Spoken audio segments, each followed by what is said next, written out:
Ayong adlaw kanaton tanan, I am Anthony Chua Dahili, and karon lahin ako lang pag-iskutan kabayan kini sa kung mahimo ba si punong barangay mao'y magbuot sa budget sa barangay. So kanina naiskutan no, nindot kayo sa padayon ka, mahimo ba na si punong barangay mao'y magbuot sa budget sa barangay.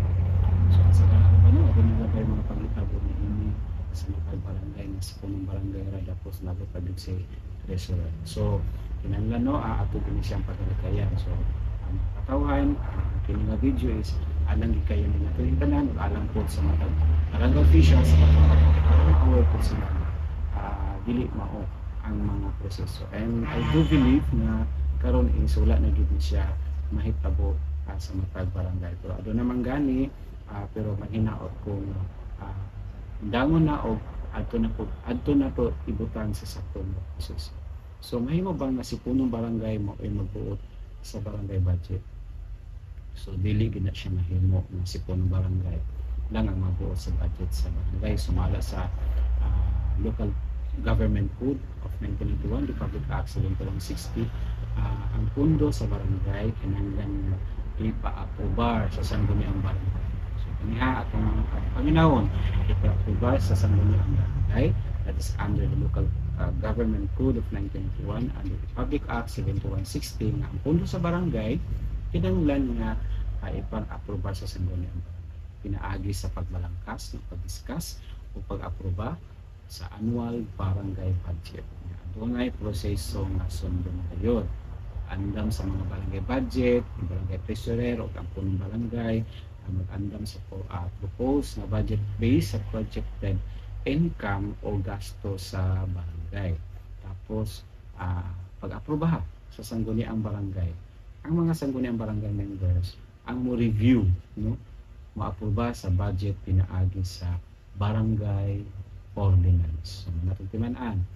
Tapos, pag-review sa sangguniang bayan ng lungsod, sa sangguniang bayan, no? Tapos, ang ginato ma-apply din ang barangay budget ipasad na sa sangguniang bayan o sangguniang panlusod. Alang sa review sa aron masiguro nga kini nagsunod kini sa balaod. Tapos, ang pagpatuman sa approved budget, kung mag-aprobahan na, mahimo nang magamit ang pundo sumala sa gikatakdang no nga mga programa o proyekto.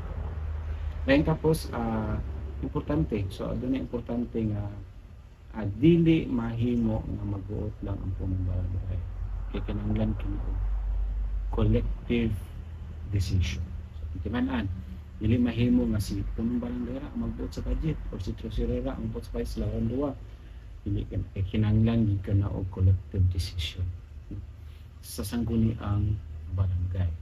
Kung adunay irregularidad sa paggamit sa pondo, so mahimo kining imbestigahan kayo sa Commission on Audit tawag ito o ma-report sa DILG alang sa agarang action.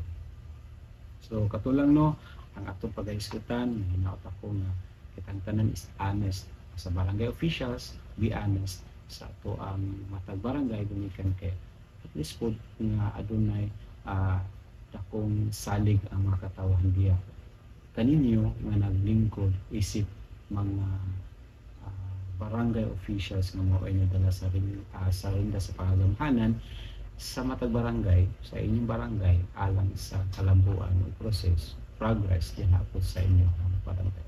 So please follow, like, and share this video. If you have questions, just ask me and just comment below anong video or pwede po kayo mo private message sa kuha para at least ato matubag tamang sa ako makaya based on my experience sa punong barangay. And then mabuhatan po na to siya o video para po na to o ato po mapalaki na po. So katulang no ang ato pag-iskutan. Please follow, like, and share this video. And until you and maayong adlaw.